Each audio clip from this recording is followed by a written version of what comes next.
paquet coûtait 5 €, les 3 12 €, voilà, donc le compte était vite fait, j'en ai pris 3.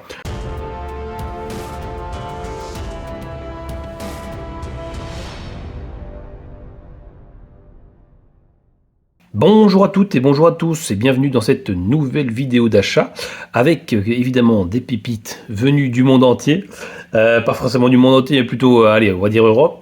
Alors on commence avec évidemment ma passion, vous la connaissez, pour Jean-Claude Van Damme.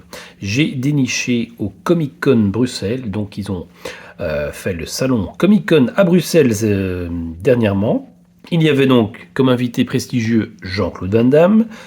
Il y avait Richard Dean Anderson, Robert Patrick, le fameux T-1000 de Terminator 2, Lea Thompson, de Retour vers le futur, et bien d'autres stars. Et sur un stand, il y avait des petits chocolats ici, brandés Van Damme. Alors on reconnaît bien le design des petits chocolats Kinder, et c'est effectivement des petits chocolats Kinder, je vous montre tout de suite. C'est évidemment les petits chocolats Kinder qu'on adore tous, hein, c'est impossible d'en manger qu'un. Et donc ils ont fait un petit packaging Jean-Claude Van Damme, mais pas que. Il y avait également Terminator et d'autres licences assez connues, et j'ai trouvé ça vachement sympa. C'est allemand, regardez un peu le design, Dein Geschichte, ok. 100 grammes, petite boîte, avec plusieurs designs de Jean-Claude. Ici on a la version Kickboxer, non c'est pas Kickboxer, c'est Bloodsport, excusez-moi, Bloodsport, avec le combat final. On a la version GR44 dans Universal Soldier.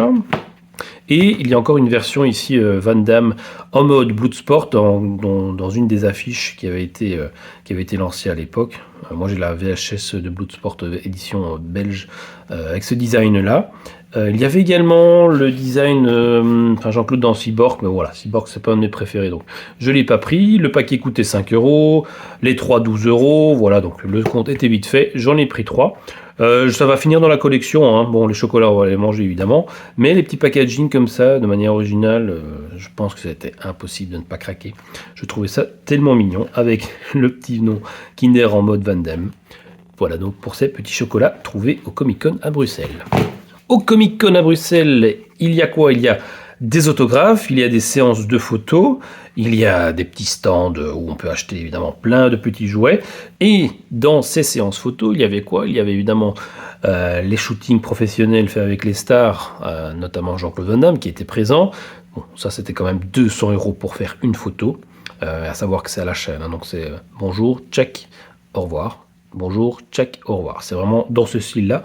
On ne peut pas vraiment discuter avec les stars. Il y a vraiment les personnes du crew du Comic-Con qui nous dit gentiment de continuer notre chemin, d'aller chercher la photo imprimée. Et parmi ces stars, il y avait évidemment des stars moins chères, hein, parce que 200 € ça c'est niette. Il y avait notamment Scott Adkins. Alors Scott Adkins, c'est qui? C'est une star quand même.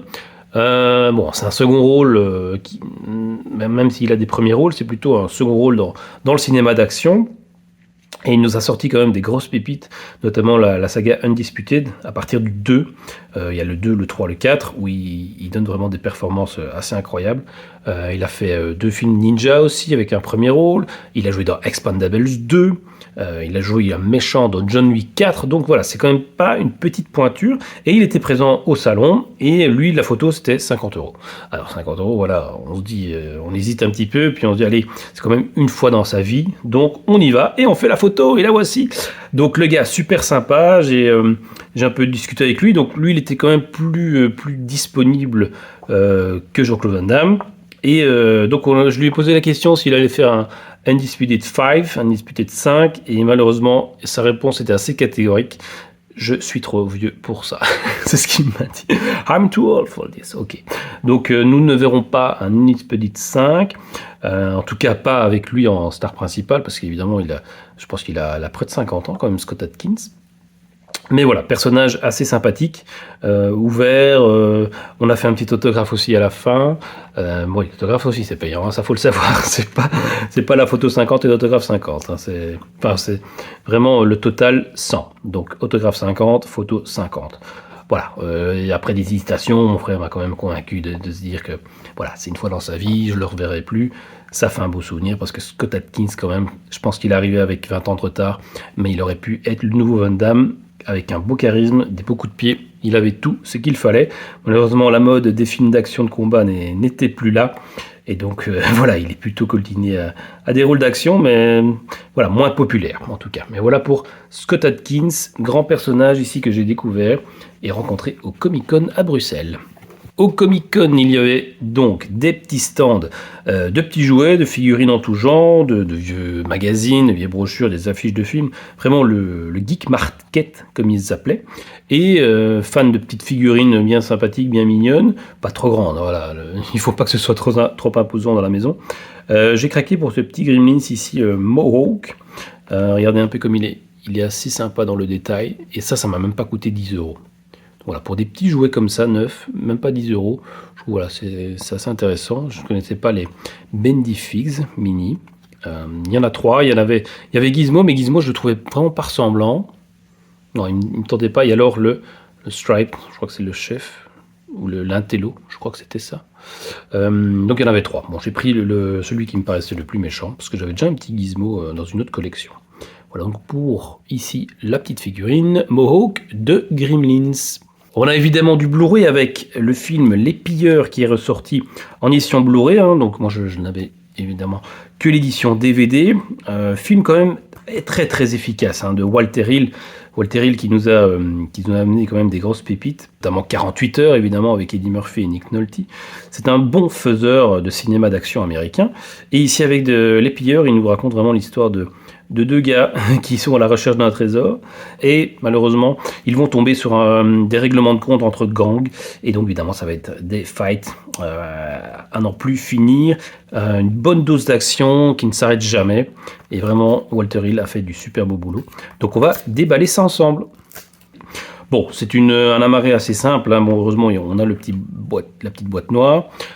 C'est Atelier d'Images qui édite ce film là.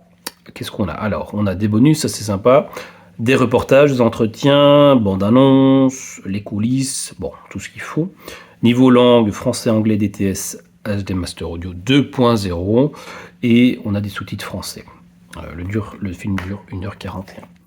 Niveau sérigraphie, ça reprend l'affiche du film, donc tout ce qu'il faut, tout ce qui est bien. Bon, voilà. Je n'ai pas encore vu le master, évidemment, je viens de le déballer. Mais le film mérite en tout cas toute notre attention. C'est un des très très bons films d'action des années 90. Des années 90, il date de 92. Voilà donc pour Les Pilleurs. À une brocante, j'ai trouvé ces petits personnages ici de Bruce Lee. Voilà, je ne savais pas que ça existait, ce genre de petits personnages ici à la gloire de Bruce. Et, il y en avait un troisième où il est dans sa tenue un peu plus traditionnelle, je pense que c'est dans La Fureur de vaincre, mais c'est plutôt ceux-là qui m'intéressaient. Donc d'abord ici, le Bruce de Big Boss. Les détails sont assez bien. Donc c'est des figurines qui sont vraiment pas chères. On s'est bougé, ou en tout cas retiré les éléments, parce qu'il y a une main ici qui s'enlevait. Mais c'est des petits clips très faciles. Donc voilà, donc pour Bruce Lee, bam, Big Boss. Ça tient bien comme ceci. Et il y avait le Bruce Lee du Jeu de la mort, avec sa célèbre combinaison jaune, qui était reprise dans Kill Bill. Voilà donc pour ici. Alors, je regarde un peu les détails pour ces belles petites figurines, qui ne sont pas très grandes non plus. Qui ont plus ou moins la taille du petit Gizmo. Qui ont plus ou moins la taille du Gremlins. Regardez, ça s'enlève comme ceci et ça se reclipse. Voilà donc ici, regardez, ils tiennent très bien. Voilà donc pour les deux figurines Bam Bam de Bruce Lee.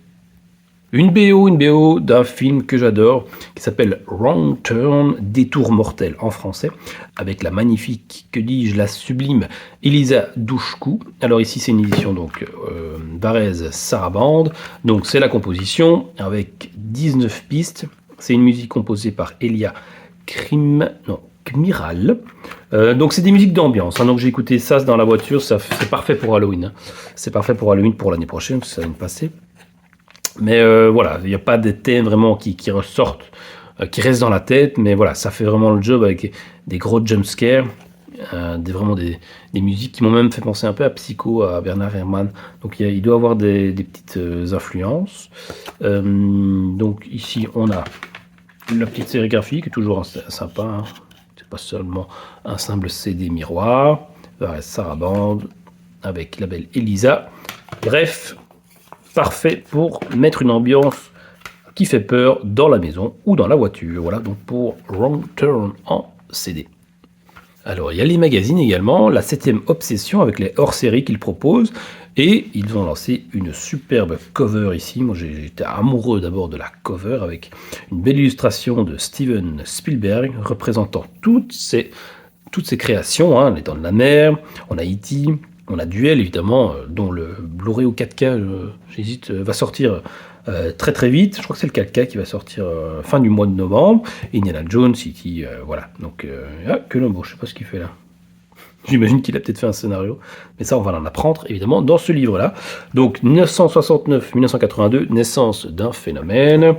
On va en apprendre sur le grand Steven, ses influences, ses projets, comment il filme sa mise en scène. Voilà, les cadrages du duel sont assez intéressants et magnifiques. Donc on voit ici un scénario SOS, plusieurs rubriques représentant chacun de ces films.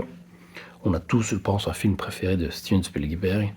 Et évidemment, John Williams, j'ai envie de le dire, le meilleur compositeur de films, hein, de musique de film. Hein. Il a fait Maman j'ai raté l'avion, les Star Wars, les Indiana Jones, j'en passe, c'est des meilleurs. Hein. John Williams, c'est une bombe.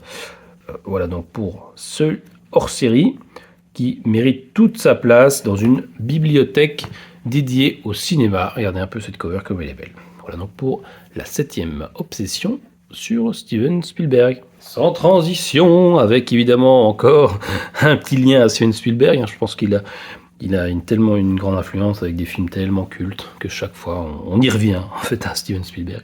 Avec ici une belle collection qu'ils nous ont fait ici de Clément Tony.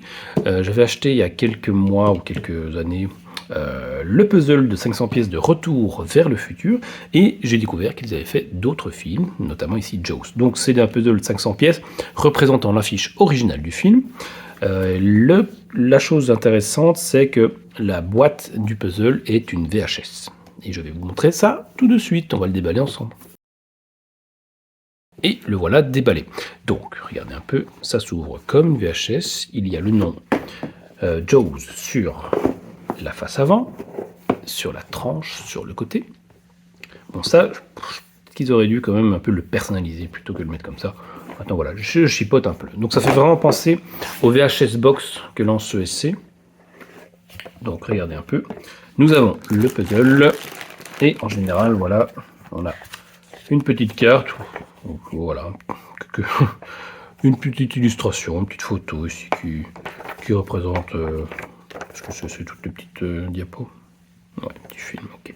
Avec les popcorn évidemment. Et l'affiche ici en plus petit pour nous servir de modèle pour le puzzle. Donc 500 pièces, ça va aller assez vite. Je pense que 1000 là, c'est déjà un peu plus compliqué. Mais 500 pièces, ça va être bien. Et le format va être quand même assez grand. Hein. Ça fait, je crois qu'ils le mettent. Je crois que c'est 50 sur 70 le format final. Je le vois pas. Ça doit être 50 cm sur 70 cm, donc ce qui nous permet quand même de pouvoir l'encadrer. C'est ce que j'ai fait avec la fiche de Retour vers le futur en puzzle. Voilà donc pour Les Dents de la Mer, le puzzle Jaws, qui est pas très cher, hein, qui est trouvé sur Amazon dans les dizaines d'euros. Voilà, dizaines d'euros pour un beau puzzle d'un film qu'on adore, Jaws. Et les figurines continuent, hein, évidemment avec des petites figurines sympas ici de Cobra Kai. À noter que voilà, tout ce qui est figurines pop, moi j'arrive pas à aimer ce format-là. Je suis plus dans le réalisme, même si ici on n'est pas réalisme, mais en tout cas que ce soit un peu plus humain que ces figurines pop qui ressemblent à rien avec des boules et 2 yeux, enfin c'est n'importe quoi. Donc j'ai un peu de mal avec ces figurines pop, et donc j'ai découvert ici des figurines qui s'appellent Minix Collectible Figurines. Ils ont fait Maradona, ils ont fait Teen Wolf, ils ont fait Hannibal Lecter également, et Johnny, ici de Cobra Kai, qui m'a vraiment fait de l'œil, et qui est pas très cher non plus, qui est dans les 15-16 euros. Donc je vais un peu regarder ce que propose dans le futur cette collection, qui s'appelle donc Minix, pour voir s'ils en proposent d'autres. La figurine n'est pas très grande, et elle est vraiment jolie, bien représentante de Johnny. Ici, Johnny Lawrence de Cobra Kai. Ici, un magazine première un hors-série que j'ai eu en vacances avec un Tom Cruise, l'intégrale, où on parle évidemment de lui, de ses films, de ses choix, etc., etc. Je me suis arrêté dessus parce que vraiment la cover est magnifique, comme j'adore Cocktail en plus avec ses couleurs flash.